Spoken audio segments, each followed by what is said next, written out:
Mas a pergunta que temos essa noite é: como é que a Igreja Batista do Morumbi ela é liderada? Como é que a gente funciona como liderança dessa igreja? Eu creio que faz mais de 10 anos, ou um pouco mais, que nós falamos sobre esse assunto aqui. E eu creio que também a maioria de vocês está aqui nesta noite, não estava aqui há 10 anos atrás. Por isso é importante você saber como é que a sua igreja funciona. E a pergunta está ali na tela, né? Como é que nós somos liderados espiritualmente?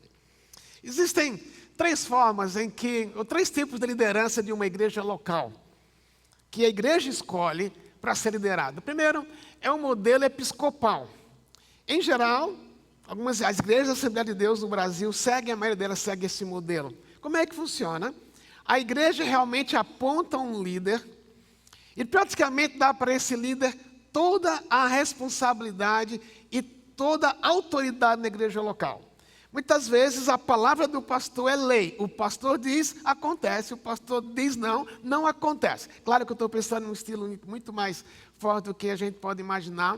Mas em geral é isso. A igreja se reúne, elege um pastor ou elege um líder. E daí ele tem toda a liberdade de agir naturalmente com o grupo debaixo dele. Por exemplo, na igreja católica é assim. Você tem a figura do Papa. E o que o Papa, aqui nenhuma igreja católica, é o modelo deles. Então, o que o Papa fala é quase como se Deus estivesse falando. Esse é o modelo episcopal. Outro modelo é o modelo congregacional. Em geral, as igrejas batistas seguem esse modelo. Como é que funciona? Tudo é resolvido na assembleia da igreja, quando a igreja se reúne. E vão decisões sobre coisas pequenas, como decisões sobre coisas grandes. Por exemplo, talvez você veja de igreja menor, às vezes é até a assembleia que resolve qual é a cor do novo carpete da sala das crianças. Ou então, quem vai ser o novo pastor da igreja. Nada errado com esse modelo, mas muito da responsabilidade recai sobre a igreja como um todo. O difícil é que você começa a gastar tempo em coisas pequenas, que não tem muito a ver com o andar da igreja como um todo, mas tem o seu valor também, porque todo mundo fica sabendo de todas as coisas ao mesmo tempo. O outro modelo é um modelo que se chama o modelo presbiterial. Na realidade, esse é o modelo que nós adotamos aqui da Igreja Batista do Morumbi. O que é que acontece no modelo presbiterial?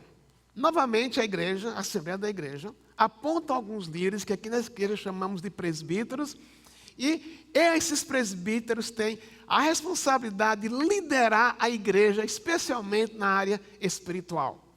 A Assembleia continua sendo a palavra final, mas a Assembleia realmente da igreja se reúne por algumas coisas maiores, como compra e venda de terreno, construção, admissão de pastor, demissão de pastor, e aquilo que realmente tem que a igreja, toda igreja ao mesmo tempo saber. Mas aqui na igreja, nós estamos seguindo esse modelo presbiterial.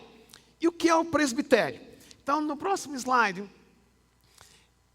escolhemos esse modelo por algumas razões. Por que a igreja do Morumbi é dirigida por um presbitério?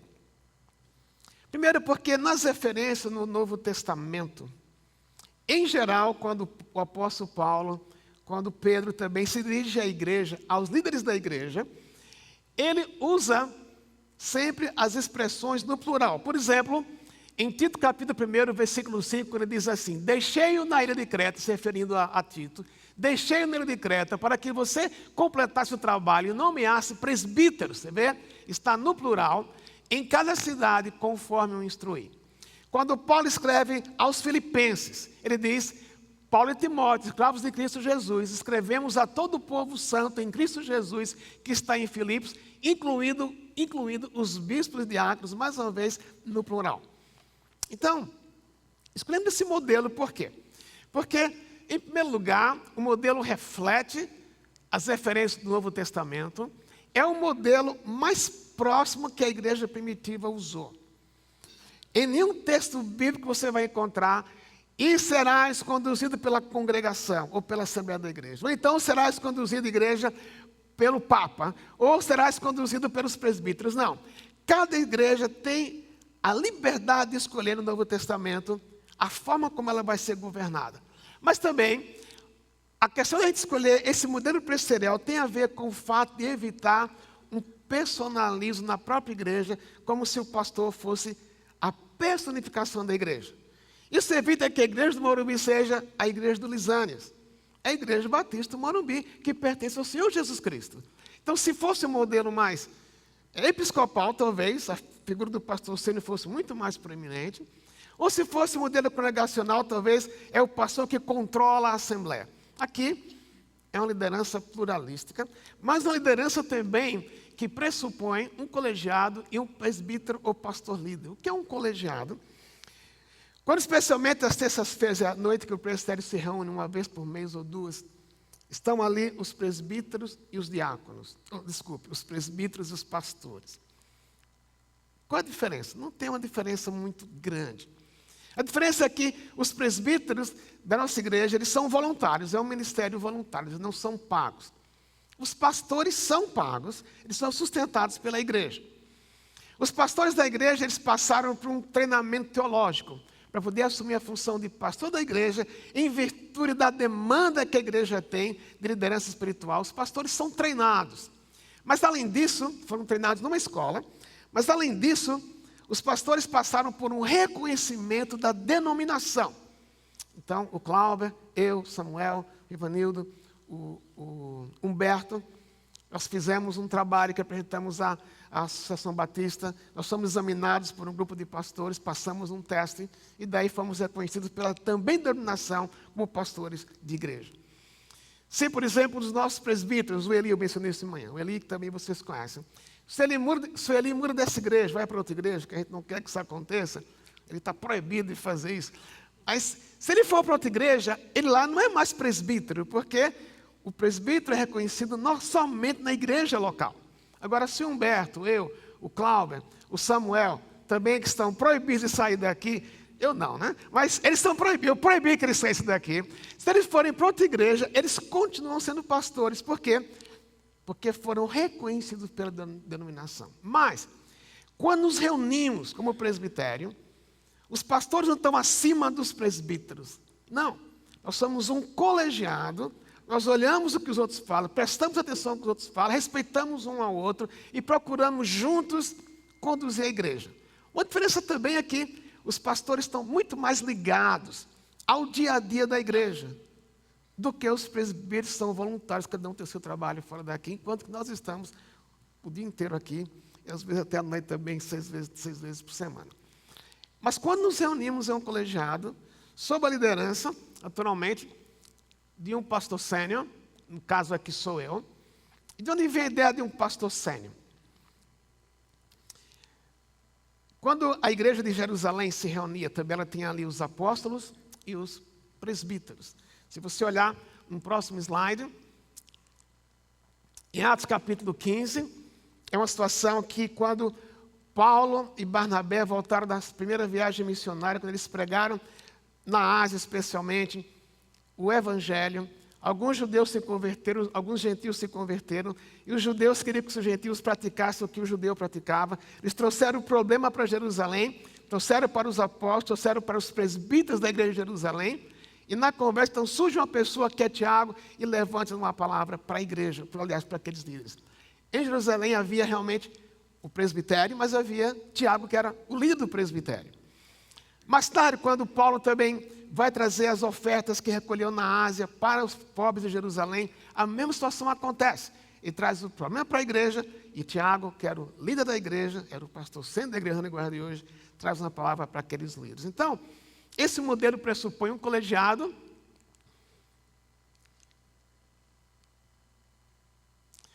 e uma figura de um pastor sênior, e vou repetir, é o nosso modelo, não é o mais perfeito, não é o menos perfeito, nem o mais perfeito, mas eu creio que é aquele que mais se aproxima do modelo que a igreja primitiva era liderada no Novo Testamento. Agora vem algumas outras importantes para a gente liderar. Então essa é o presbitério, mas existem 3 palavras no Novo Testamento que você já leu: presbítero, bispo e pastor. Elas são sinônimas. Não existe uma superioridade, por exemplo, do bispo sobre o presbítero, ou do presbítero sobre o pastor, ou vice-versa. Elas são sinônimas que falam a respeito de uma única função, que é uma função pastoral. Uma observação que eu não fiz de manhã, que você estava aqui e você não me viu falando, é que existe a função pastor, presbítero e bispo, mas existe o dom também de pastor. E dom não é dado de acordo com o sexo. Dom é dado pelo Espírito Santo às pessoas da igreja como ele quer, para quem ele quer.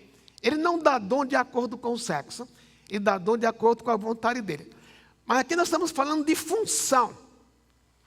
E entendemos que, em termos de função, essa função foi dada, de liderança de uma igreja local, foi dada aos homens, ao sexo masculino. Não que as mulheres não tenham capacidade, não estamos falando.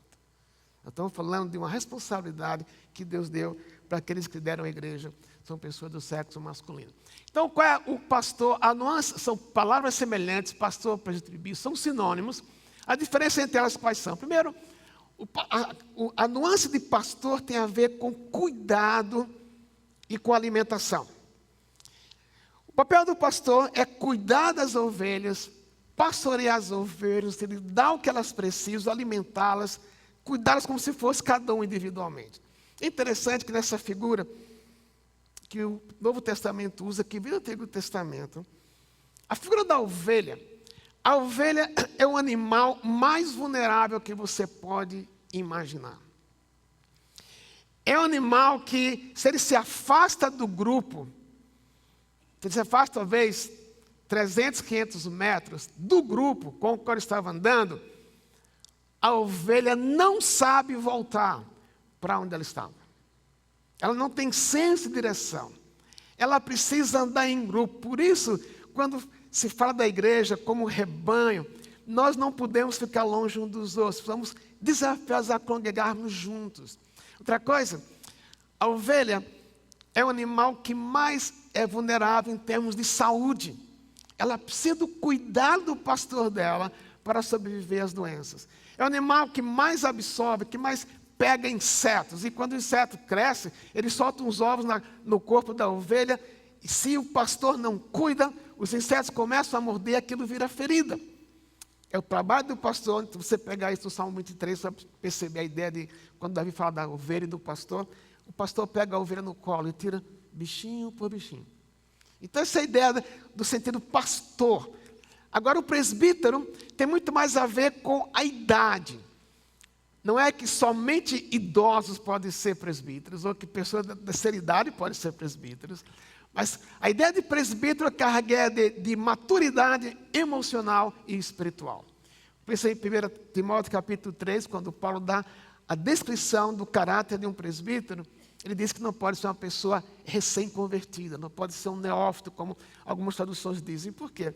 Porque a pressão ministerial do pastorado, do presbiterato ou do bispado é muito forte. Então, se alguém que perde a esperança facilmente, se alguém que perde a paciência facilmente com outras pessoas, ele não é apto, ele precisa amadurecer mais. E outra palavra, que é a palavra bispo, então, carrega a nuance de liderança. É o presbitério, formado por homens, formado por pastores e presbíteros que conduz a igreja, estão ao lado do bispado aqui. Mas em nenhum momento o conceito de bispado quer dizer, se eu sou bispo, eu mando em todos vocês, não. É apenas uma nuance dessas três palavras que significam a mesma coisa. Os termos são sinônimos. Essas pessoas, seja o pastor, o presbítero ou o bispo, para liderar uma igreja, para ser parte do presbitério, eles têm que ter vontade. Paulo diz que, em 1 Timóteo 3, que aquele que almeja o presbiterato, ou o bispado, ou o pastorado, excelente obra almeja, é uma obra de supremo valor. A pessoa tem que desejar. Mas não é somente desejar, a pessoa pode desejar, mas a igreja não vê nesta pessoa as qualidades que ela precisa ter. E eu queria encorajar você, aí em casa essa semana, que nós vamos falar um pouco disso mais no fim, sobre como a gente escolhe presbíteros na igreja, que você lesse 1 Timóteo capítulo 3. E ali tem uma descrição de como realmente deve ser o estilo de vida daquele que almeja ser pastor, presbítero ou bispo, significando todos a mesma coisa. E voltando um pouco ao que eu falei no início, seja no modelo congregacional, seja no modelo presbiterial, seja no modelo episcopal, você pode ter excelentes igrejas no modelo episcopal, excelentes igrejas no modelo presbiterial, excelentes no modelo congregacional, dependendo de uma coisa, dependendo do caráter de quem lidera a igreja. No Novo Testamento, em nenhum momento os presbíteros eram apontados baseados na conta bancária que eles tinham, ou na escolaridade que eles tinham, ou na inteligência que eles tinham, mas eram apontados baseados no caráter deles. O caráter que pode refletir a pessoa de Jesus. Não quer dizer, então, que nós vamos colocar pessoas que não são inteligentes, pessoas que não são organizadas, não estou falando, mas a principal característica que um presbítero precisa ter é um caráter irrepreensível. E o que é ser irrepreensível? Não quer dizer uma pessoa que não peca, não quer dizer uma pessoa que não pisa na bola, numa linguagem mais coloquial, mas mesmo quando se você errar, se o presbítero erra, ele tem a liberdade, ele tem a coragem, ele tem a atitude de admitir que ele erra. Então, se eu ferir o Cláudio aqui, que trabalha comigo, se um dia eu fui estúpido com ele, ou eu fui rude com ele, e eu não posso pensar, bom, porque eu sou pastor, eu posso falar do jeito que eu quero, não importa o que as pessoas vão sentir, não. Se eu falhei com ele, é meu papel acertar o que eu fiz de errado. Admitir, Cláudia, eu errei, me perdoe. Eu não podia ter feito aquilo com você. E não é somente na área relacional, mas qualquer outra, na área financeira, na área com a sua família. De modo que, quando alguém está aqui na frente dirigindo a igreja, ele pode cruzar com o olhar de cada um que está aqui assentado. E não ter que baixar a cabeça ou desviar o olhar, por causa de ter alguma dívida. Não estou falando de dinheiro, falando de dívida relacional. Porque o que torna uma pessoa capaz, primeiro para o presbiterato, o bispado, o pastorado, não são suas experiências de vida, mas é especialmente o seu caráter. É isso que qualifica uma pessoa. Então, a pessoa pode querer, mas tem que ser reconhecida pela igreja e ser qualificada pelo seu caráter. O que a igreja vai olhar em alguém que é apresentado como presbítero ou pastor? A igreja vai perguntar como é a vida dele. Como é a vida dele em casa, com a esposa, com os filhos. Como é a vida dele no serviço. Como é a vida dele aqui na igreja, como ele se relaciona. Não vai perguntar se ele é rico, se ele é pobre, se ele é feio, se ele é bonito, se ele é pernambucano, se é baiano, se é paulista. Não vai perguntar isso.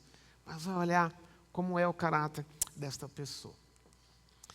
Agora, outra pergunta é, qual realmente é o papel de um presbítero, ou de um pastor, ou de um bispo na igreja local? São 4 aspectos do trabalho que ele faz. Primeiro, o trabalho maior dele é ensinar. Aqui está em 1 Timóteo 5,17. Diz assim, os presbíteros que fazem bem o seu trabalho devem receber honra redobrada, especialmente os que se dedicam arduamente à pregação e ao ensino. Lembra que eu falei a respeito da ovelha? É o animal mais carente, mais vulnerável, mais frágil. Por isso ela precisa de encorajamento, ela precisa de ensino bíblico, para poder ter a sua alma alimentada, bem como discernir ventos errados de doutrina. Esse é o papel do presbítero, o papel do pastor, o papel daquele que prega. Talvez a nossa maior responsabilidade como pastor é ajudar você a perceber o que a Bíblia diz, aplicar a Bíblia ao seu dia a dia e poder discernir erros que você ouve, mas erros que você comete, você comparar com a Bíblia e pensar, de acordo com o que eu fui ensinado, o que eu estou fazendo não está certo. Então essa ideia aqui é papel do pastor ensinar, pregar. O outro papel do pastor é liderar. Lá em Hebreus 13:7, o autor diz, lembrem dos seus líderes, que eles ensinaram a palavra de Deus. Pensem em todo o bem que resultou da vida deles e sigam o seu exemplo de fé. Aqui é o aspecto realmente do episcopo, do episcopado. É ir à frente apontando para onde é que nós vamos. O papel do presbitério da igreja, da nossa igreja, juntamente com o pastor Sênio, dizer, o norte da igreja é este aqui. Então carrega esse aspecto de liderança, mas veja, a liderança que ele fala aqui tem a ver com a liderança associada à palavra de Deus. Eu posso ser, alguém pode ser um grande CEO, mas não agir tão frutiferamente na igreja, porque aqui não é o papel de um CEO como é de uma empresa, mas é o papel de um líder papel de um presbítero que, baseado na palavra de Deus, conduz a igreja para um processo de crescimento espiritual que resulta também em crescimento numérico. Então, o papel do presbítero é liderar a igreja naquilo que eles têm convicção que Deus está dizendo para a igreja ser e fazer. Outro papel, eu expliquei um pouco, em outras palavras há pouco, é a questão do pastorear. E aqui eu queria tomar uma coisa, que é Pedro falando aos cristãos que estavam sendo perseguidos na primeira carta de Pedro. Ele diz assim, esse assim tem a ver com o que ele falou antes, era um povo que estava sendo perseguido por causa do evangelho.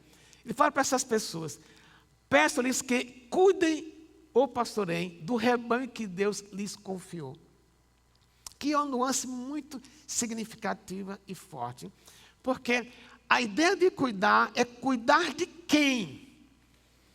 E para a gente que lidera a igreja, para os presbíteros, os pastores dessa igreja, a gente olha para você aqui da frente, é muito importante eu e os presbíteros lembrarem, aqui está um grupo que pertence a Deus. E isso torna o nosso papel um papel muito mais profundo e muito mais responsável. Porque eu não estou, os presbíteros ou o presbitério, não está cuidando de um clube, de pessoas de um clube ou de uma mera associação. Nós estamos cuidando de um grupo de pessoas que foi resgatado pelo sangue do Senhor Jesus, como vamos celebrar daqui a pouco. Então, o papel presbiteral, ele é muito sério. Quando você vai reconhecer um presbítero, você tem que lembrar, esses homens, eles vão cuidar daquilo que de mais precioso Deus tem, que é o corpo do seu filho, que é a noiva do Cordeiro. Por isso, o sentido de pastorear e cuidar é muito sério. Não é uma coisa que a gente, como pastor e presbítero, faz de uma forma coloquial, simples.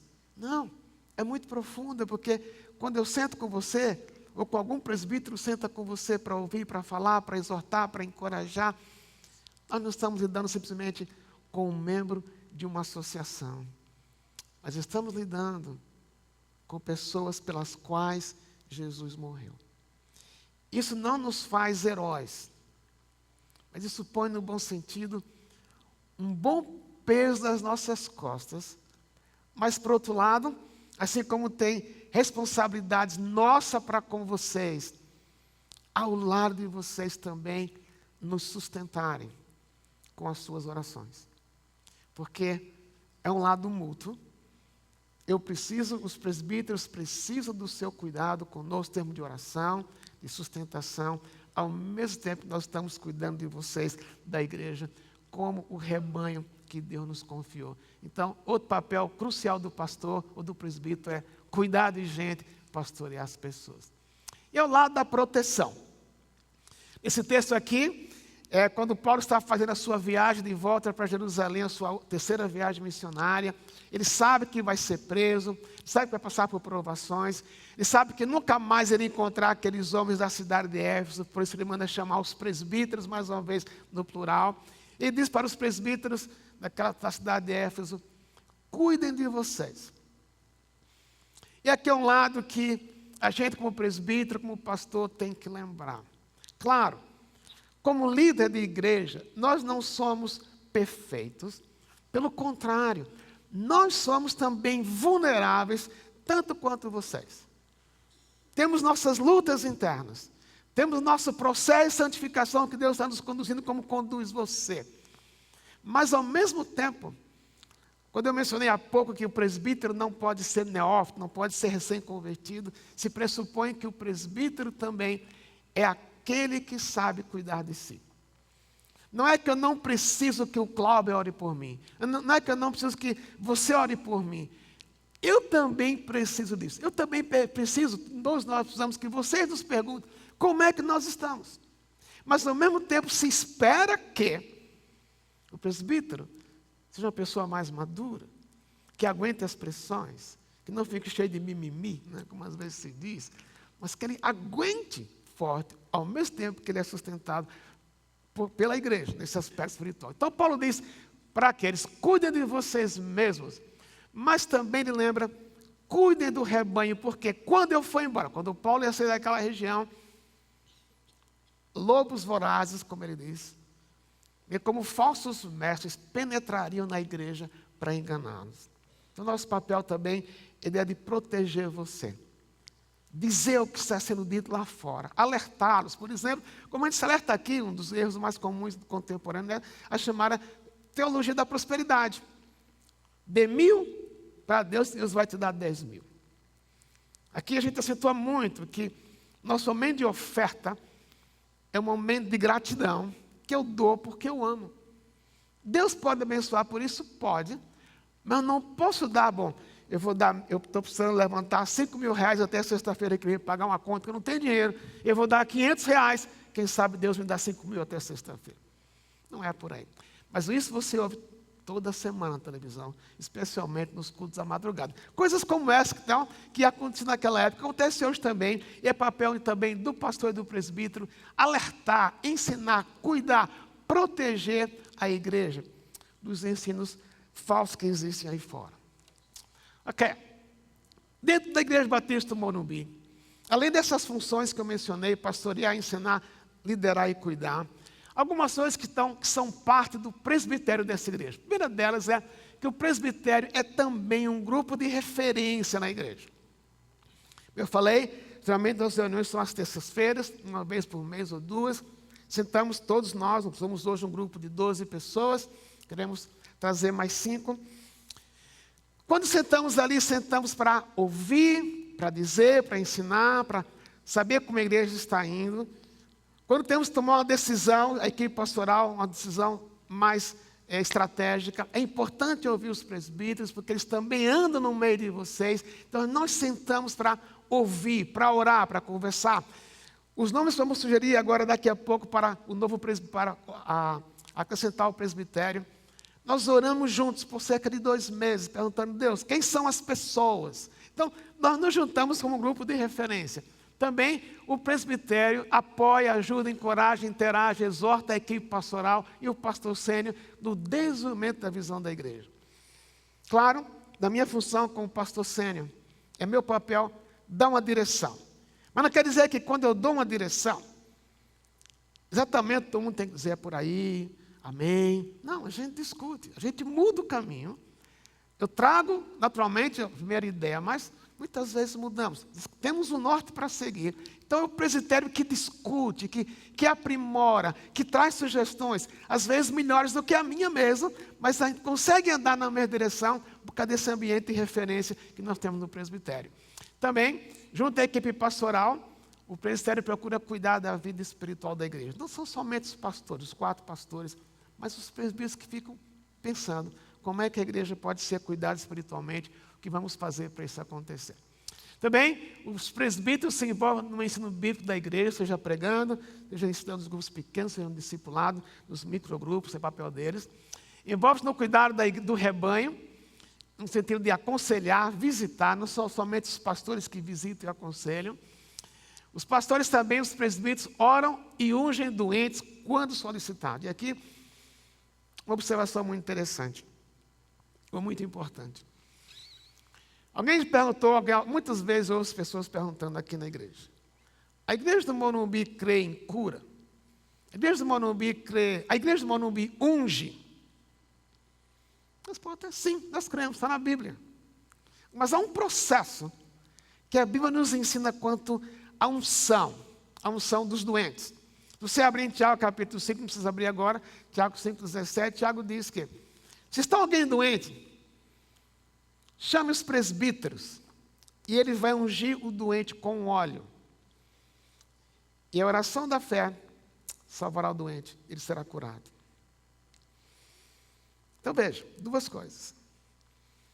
Eu não posso andar com vidrinho de óleo no meu bolso. E aí tem eu e o Cláudio, que podemos orar pelos doentes. Aí eu digo para você, o Cláudio diz para você, gente, se está doente, venha eu quero orar com você. Eu também digo, gente, vem orar comigo. Só que eu estou com um vidro de óleo no bolso. E eu falo assim, aqui uma borrachinha. Quer que eu ore por você? E o Cláudio não tem óleo na mão. O normal é você querer orar com quem? Com quem tem óleo ou quem não tem óleo? Não tem óleo. Porque parece uma coisa mais poderosa, né? Assim, oração do óleo tem mais poder. Ok. Tiago queria lidar com esse problema naquela cidade onde as pessoas estavam vivendo, porque eles tinham os mesmos problemas que nós temos. Haviam pessoas prometendo cura, dizendo, por exemplo, que Deus, o Filho de Deus não pode ficar doente. Deus não lhe chamou para ser cauda, ele chamou para ser cabeça. Então, a unção rolava à torta direita. Isso era curandeirismo. O óleo usado na unção, o poder não está no óleo, nem o poder está na mão do presbítero. O poder está no Espírito Santo, simbolizado no óleo. Agora, por que só os presbíteros? Não é que Deus deu um poder especial aos presbíteros da igreja, não. É justamente para evitar esse lado do curandeirismo, de que pessoas mesmo sem autoridade. Então ela diz, olha, esse óleo eu trouxe de Jerusalém. É óleo de Jerusalém. Ou então é água de Jerusalém. Não tem nenhum poder na água nem no óleo. O óleo é apenas um simbolismo de quando o óleo representa o Espírito Santo. E quando o Espírito Santo penetra na vida de alguém, ele tem o poder para fazer todas as mudanças e curar, se ele quiser. Mas são os presbíteros que fazem isso. Nós temos assim e nós fazemos assim aqui na igreja. Isso é um papel dos presbíteros. Finalmente, o presbitério lida com as questões macros da igreja. Agora, eu já falei que a maior qualificação de um presbítero é o caráter. O Novo Testamento não acentua tanto o que o presbítero faz. Mostra esses verbos que eu mostrei para você. Mas a maior preocupação do Novo Testamento é com a forma como o presbítero age. Essa é a maior preocupação. Porque o que dá poder para a gente, não, ou para mim como pastor, não são exatamente as minhas qualidades, é o que Deus me capacita para fazer, capacita os presbíteros para fazerem. Mas o que Deus mais preza é com que atitude. Qual a atitude que eu tenho quando eu estou exercendo o meu ministério pastoral ou o meu ministério presbiterial? Eu vou resumir algumas palavras que estão em 1 Pedro, capítulo 5. Uma palavra que Pedro dá para a igreja que estava no tempo de perseguição.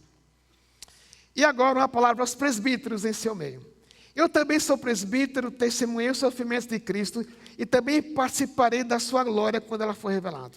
Assim peço-lhes que cuide do rebanho que Deus lhes confiou com disposição e não de má vontade. A forma como Deus quer que eu exerça o ministério presbiterial é, primeiro, porque eu quero, mas segundo, porque eu amo. É necessário que o presbítero, o pastor, o bispo, ame as pessoas, ame o rebanho. Que ele não pense, puxa, hoje é domingo, e tenho que ir para a igreja, tenho que encontrar aquele povo chato. Não. Tem povo chato aqui nessa igreja? Não, não. Amém? Tem gente difícil somente, né? Uma delas sou eu. Agora, se eu olho para você, eu penso assim, aquele povo do Morumbi. Não, gente. O povo do Morumbi foi o povo pelo qual Jesus morreu. É o povo mais precioso que Deus tem. Então, meu papel é olhar para você, servir você, porque eu amo, não porque eu tenho o quê. E assim devia ser a atitude de todos os presbíteros. A gente faz porque a gente ama, não por obrigação. Também ele diz que não pastoreiem, não pelo que lucrarão com isso, mas pelo desejo de servir a Deus. Claro, nenhum pastor ele é mártir. Nós não somos mártires. É um privilégio que Deus nos deu. Mas o texto diz que eu não posso pensar, eu vou ser pastor por causa do lucro que eu vou ter. Ou por causa da honra que eu vou ter. Eu falei hoje de manhã, vou repetir isso, estava aqui de manhã, me ouviu dizendo, estava no Recife esse fim de semana. Alguns pastores falavam comigo assim, puxa, que prazer eu falar com o pastor da Igreja Batista do Morumbi. Gente, literalmente assim. Para o meu ego era fantástico isso. Aí eu falei assim, eu tenho vontade de falar assim, realmente, você tem um privilégio de falar comigo. Estou brincando, não falei isso. Mas uma honra. E eu tenho muita honra em ser pastor dessa igreja. Os melhores anos da minha vida eu já passei aqui. Estou aqui há 25 anos quase. Meus melhores anos de vida foram aqui nessa igreja. Eu tenho o maior amor por essa igreja. Eu tenho muito bônus de estar aqui. Tenho muito mais bônus do que dificuldades. Mas o texto diz que não é por causa do lucro. Porque se for por causa do lucro, eu estou perdido. Os perdidos vão estar perdidos. Porque a gente também sofre. E quando eu for embora? E quando eu for mais pastor aqui? Eu não vou levar um pacote de benefícios comigo. Então, o cuidado que a gente tem que ter é, por que eu quero pastorear? Por que eu quero ser presbítero? Não é por causa da honra, não é por causa do nome, mas segundo o texto, porque é algo que eu faço para o Senhor. E finalmente, ele diz, não abuse de sua autoridade com aqueles que foram colocados sob seus cuidados, mas guia-nos com o seu bom exemplo. É muito fácil, porque eu sou pastor, ou alguém é pastor ou presbítero, dizer assim, faça porque eu sou pastor. Faça porque quem manda aqui sou eu. Não é por aí. No dia que eu tiver, ou algum presbítero tiver que dizer assim, faça porque eu sou presbítero, a gente já perdeu muita coisa. Mas o nosso desejo devia ser liderar pelo exemplo, não pelo título. Porque título a gente perde. Mas Pedro diz, gente, se você quiser liderar uma igreja, lidere pelo exemplo. Lidere pela influência. Não pelo tamanho do título que você tem. Não porque você é pastor sênior. Não porque você é presbítero, mas simplesmente por causa do seu estilo de vida.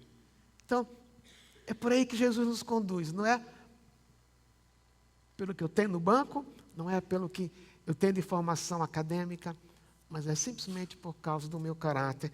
É isso que nós queremos ver nos presbíteros da nossa igreja. Mas também, quando estamos apontando alguns presbíteros, nós queremos que sejam pessoas que já tiveram ou estão tendo já um certo envolvimento ministerial com a igreja, que não começaram ontem aqui, mas que pelo menos um grupo, não as 3.000 pessoas que estão aqui por domingo, mas pelo menos um grupo de pessoas, posso dizer, nós o reconhecemos como nosso pastor.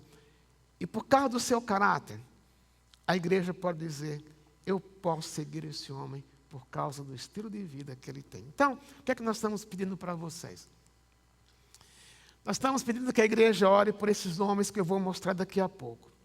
São nomes que estamos sugerindo para participar do nosso presbitério. Atualmente nós somos 12, estamos sugerindo mais 5 chegar a esse grupo, mas queremos que você ore. Atualmente vocês vão ver essas fotos, não conhecem muito de perto, alguns apenas conhecem, porque a igreja é grande. Mas que pedimos seja uma coisa, assim como o presbitério orou para propor esses nomes, pedimos que você ore por eles. Segunda coisa, procure saber mais a respeito deles, e no período de 3 semanas você vai ter a oportunidade de expressar a sua opinião no papel que vamos distribuir. Quais são essas pessoas? O primeiro nome aqui é o Fábio e a Zelma. Fábio e a Zelma tem uma história longa com essa igreja, mais longa do que a minha própria história.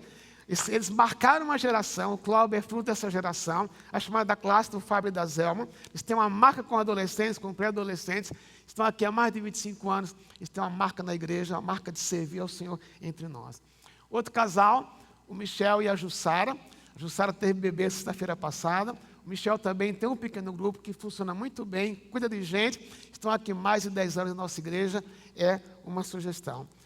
O próximo nome, o Edson e a Neia. O Edson lidera um pequeno grupo, tem um ministério fantástico com as pessoas que praticam o esporte aqui, tem o respeito deles, por isso estamos sugerindo o nome deles. Os dois próximos, o Paulo e a Wanda. O Paulo também tem um pequeno grupo, cuida de gente, tem reconhecimento de um grupo. Finalmente, o Gério e a Elaine. O Gério cuida da recepção, lidera pequeno grupo. O PG dele já se multiplicou, acho que 2 ou 3 vezes, alguém que também tem o nosso respeito. O que é que nós estamos pedindo para vocês, então? Orem por esses casais. Domingo vocês vão receber um panfleto, tem a foto deles, tem um pouco mais a respeito deles, mas o que eu queria pedir que vocês orassem por eles, para que, se é a vontade de Deus, eles possam ser reconhecidos pela igreja e serem parte do nosso presbitério. Terminei. Eu falei hoje de manhã, Eu me senti mais como um professor do que uma pregação, mas precisava falar desse jeito para vocês poderem saber como a igreja funciona. Mas, agora é um momento muito especial. Nós vamos comer o pão e beber o cálice para relembrar o que Jesus fez por nós. É um momento solene, é um momento de relembrar. E quando Jesus falou para os discípulos naquela última noite com ele, quando ele falou para eles, os discípulos, façam isso em memória, não era simplesmente uma lembrança. Você não estava em Jerusalém quando Jesus foi crucificado. Mas naquela noite o que ele fez afetou você, afeta você até hoje e afeta por toda a eternidade. Não é apenas uma lembrança, mas é reviver a experiência de poder dizer o sacrifício de Jesus foi suficiente para perdoar os meus pecados, me religar com Deus e o sangue dele continua purificando de todo o pecado. Por isso, existe uma preparação. E o texto diz que, assim como quem come do pão ou bebe do cálice do Senhor indignamente, é culpado de pecar contra o corpo e o sangue do Senhor. O que é comer o pão e beber o cálice indignamente? Duas formas. A primeira delas é se eu não tenho Jesus como meu Salvador ainda. Então, se ele não é meu Salvador ainda, como é que eu posso celebrar algo que eu não creio que ele fez por mim? Então, esse momento, se você já tem Jesus como seu Salvador, você já reconheceu que é pecador, que merece punição por causa do pecado, mas crê em Jesus como seu Salvador, você é convidado a participar dessa festa. Outra forma que ele pode comer indignamente é, a gente está vivendo em pecado. Você está vivendo em desobediência. E é entre você e Deus. Então, se você está pecando, com pecado contínuo, não está muito preocupado em abandonar aquele pecado, e come o pão e bebe o cálice, você está bebendo indignamente. O que é que eu posso fazer? O que é que você pode fazer? É o que nós vamos fazer agora. Antes da gente comer o pão, beber o cálice, nós vamos ter agora esse instante de confissão. Entre você e Deus. Você pode pedir para Deus, Deus, som do meu coração. E se há algum caminho mau, que Deus revele. Você pode dizer, Deus, aqui eu paro com isto. Eu admito o meu pecado. Eu quero iniciar um caminho novo com o Senhor. Então, eu quero convidar você a abaixar sua cabeça. Até esse tempo de oração silenciosa. Quero convidar as pessoas que vão subir o pão e o cálice para vir até aqui à frente. Mas agora é um momento seu, meu, nosso. Entre Deus e nós. E eu e você dizendo para Deus, Pai, revela no meu coração. Se há algum pecado que eu preciso confessar, eu vou fazer agora. Tome esse tempo, para um tempo de confissão.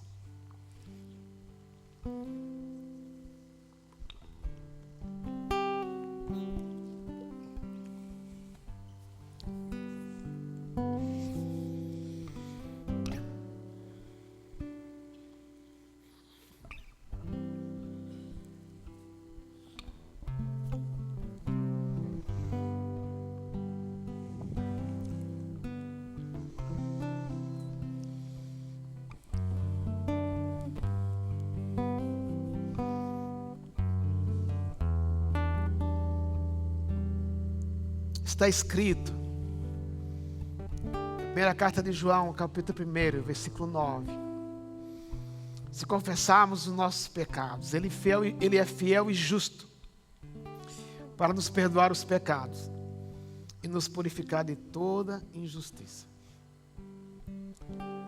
Aquilo que nós confessamos agora, aquilo que Deus trouxe ao nosso coração, o sangue dele purifica e nos perdoa. É por isso que a gente pode então participar desse momento. Como vamos participar? Nós vamos cantar, nós vamos dar graças por aquilo que Jesus fez por nós. Muito obrigado, Senhor Jesus, pelo teu sangue, pelo corpo partido em nosso lugar. E queremos agora oferecer ao Senhor esse culto também, participando do pão e do cálice, para te agradar e celebrar o que o Senhor fez por nós. Em teu nome oramos. Amém. Nós vamos cantar enquanto nós cantamos. Vamos receber o pão para depois comermos todos juntos.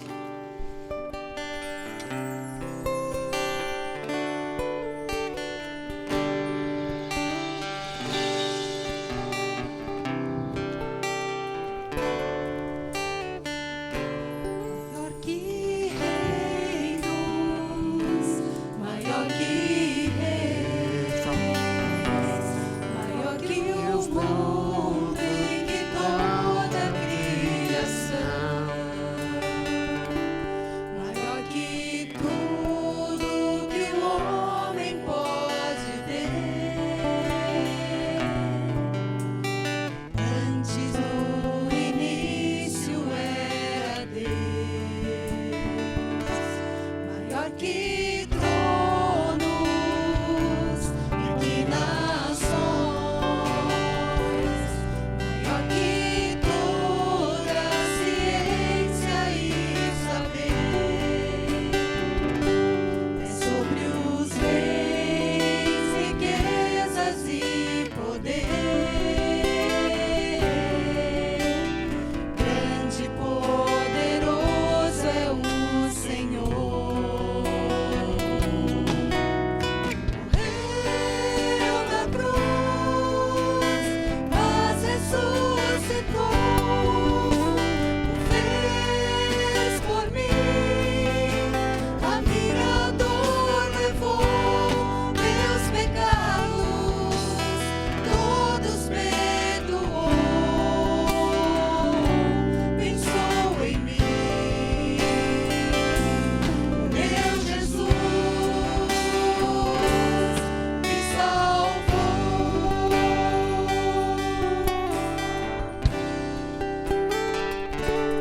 Maior que reinos, maior que reis, maior que o mundo e que toda a criação, maior que tudo que o homem pode ver. Antes no início era Deus, maior que tronos e que nações, maior que toda a ciência e saber. É sobre os bens, riquezas e poder. Grande e poderoso é o Senhor. Morreu na cruz, mas ressuscitou. O fez por mim, a minha dor levou. Meus pecados todos perdoou. Pensou em mim, o meu Jesus me salvou.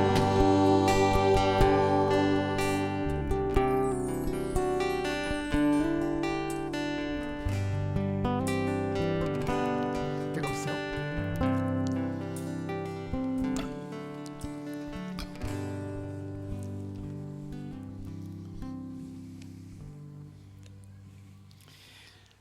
Creio que todo aniversário que a gente participa, algumas coisas se repetem, porque tem a ver com o aniversariante. Hoje à noite não é o dia do aniversário do Senhor Jesus, mas é um dia para a gente relembrar, repetir alguma coisa que é muito especial, muito significativa, que para mim é sempre um encorajamento. Quando eu lembro de Efésios capítulo 1, quando o texto diz que Deus nos escolheu antes da fundação do mundo. Ele não nos escolheu antes da fundação do mundo, porque Ele viu que um dia nós melhoraríamos. Mas antes de pensar em qualquer coisa, na beleza do universo, Deus viu a feiura, se eu posso dizer, do meu pecado, do seu pecado. Mas Ele resolveu deixar o Filho dele ter o corpo crucificado, partido simbolizado neste pão. E quando eu aperto esse pão, eu lembro, você lembra que tem consistência. Que não foi um Espírito de Jesus que foi crucificado, mas Ele sentiu na pele, como se diz. Ele sentiu no corpo a dor do corpo crucificado. Mas Jesus não é o coitado. Jesus resolveu Ele resolveu, por amor a você e a mim, deixar o corpo dele ser partido, crucificado. E a gente olhando para trás, nós não estávamos em Jerusalém 2000 anos atrás, mas naquela hora em que ele disse, Pai, está consumado, era como se ele dissesse, tudo que o Lisânias, que o Pedro, que o João, que você, que eu, o que era preciso ser feito para restabelecer a relação com Deus foi feito naquele instante.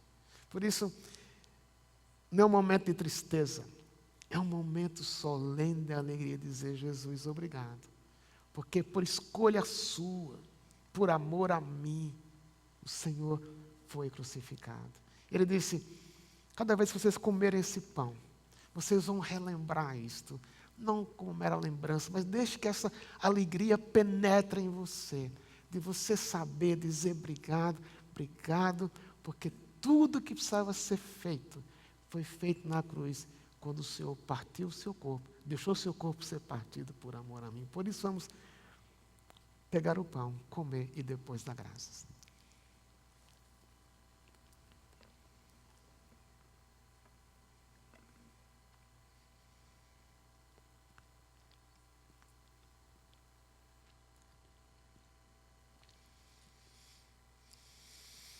Naquela noite ele disse, este é o meu corpo, que foi dado em favor de vocês. Jesus se deu completamente naquela noite, em que ele foi crucificado, naquela tarde que ele foi crucificado, por amor a você e a mim, para que nós pudéssemos ter não somente nossos pecados perdoados, mas vida com ele hoje, uma vida no céu depois da morte. Dê graças com as suas próprias palavras.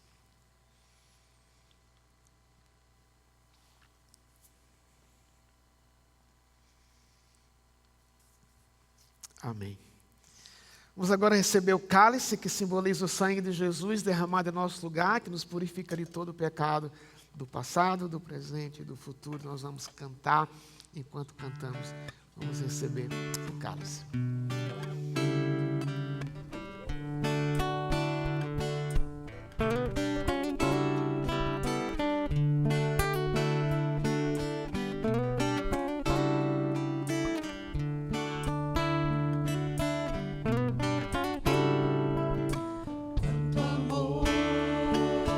Quanto amor Ele tem por mim. Quanta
Sexta-feira passada nós estávamos em casa à noite, foi aniversário da Teca, a gente estava relembrando algumas coisas e pegamos um álbum de fotografia e começamos a passar um álbum, coisa que tempo que a gente não fazia. E um dos filhos pegou uma foto e falou, relembrou alguma coisa. Ah, foi nesse dia, ele contou que ele havia feito errado.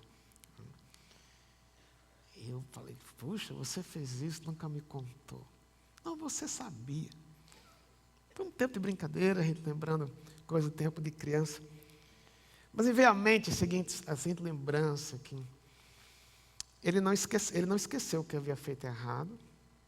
Eu também não havia esquecido, porque precisamos usar a sandália velha naquele dia, nas costas, mais embaixo das costas dele. Mas fiquei lembrando que as coisas erradas que nós fizemos, por causa do sangue de Jesus, elas foram apagadas. E como eu gosto de relembrar, Deus é o único ser que tem o poder de decidir e escolher. A gente escolhe muitas vezes perdoar, mas raramente a lembrança vai embora. E quando vem um álbum de fotografia, as coisas voltam. Mas por causa do sangue de Jesus, simbolizado neste cálice, Deus apaga da memória dele. E porque ele apaga da memória dele, ele não tem como nos disciplinar mais ou nos punir mais, porque o sangue de Jesus nos purifica de todo pecado. Por isso Jesus falou, esse é o sangue da nova aliança. A aliança que Deus fez comigo e com você. Seremos filhos dele, somos filhos dele quando cremos. E nada mais quebra essa filiação. E a garantia dessa filiação é o sangue dele. Não é o que você faz, não é o que você fez, não é o que você vai fazer, mas o que Jesus fez na cruz, derramando o sangue dele no nosso lugar. Por isso esse momento é muito especial, solene para recordar. Quero pedir para a gente ficar em pé mais uma vez. Nós vamos tomar esse cálice em pé. Um momento solene, para relembrar que não há pecado, que o sangue de Jesus não purifique e não nos perdoe. Vamos beber e depois dar graças.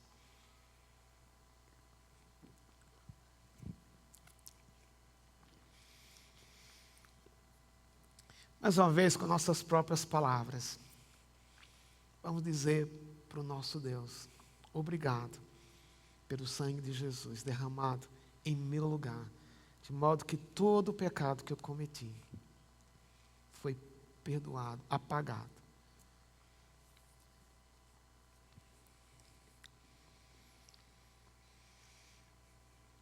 Obrigado, Senhor Jesus, porque é somente pela fé que a gente pode experimentar isto.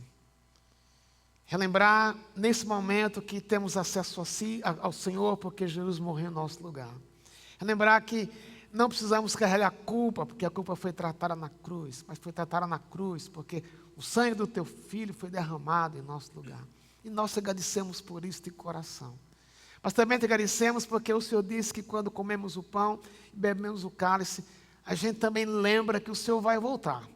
Não somente que o Senhor morreu, mas que o Senhor vai voltar. E nós te agradecemos por essa lembrança. E te pedimos sobre a vida de cada um. Essa lembrança possa ser forte, especialmente porque acabamos de celebrar o pão e o vinho. Oramos que esta semana seja uma semana para cada um de nós. Uma semana cheia da tua graça. Uma semana que pode ser a semana que o Senhor vai voltar. Mas que é uma semana que na tua dependência possamos te agradar. Por isso nós oramos dizendo que a graça do Senhor Jesus Cristo, que o amor de Deus nosso Pai, a comunhão e o poder do Espírito Santo seja sobre todos nós, sobre todo o povo de Deus, hoje e para sempre. Amém.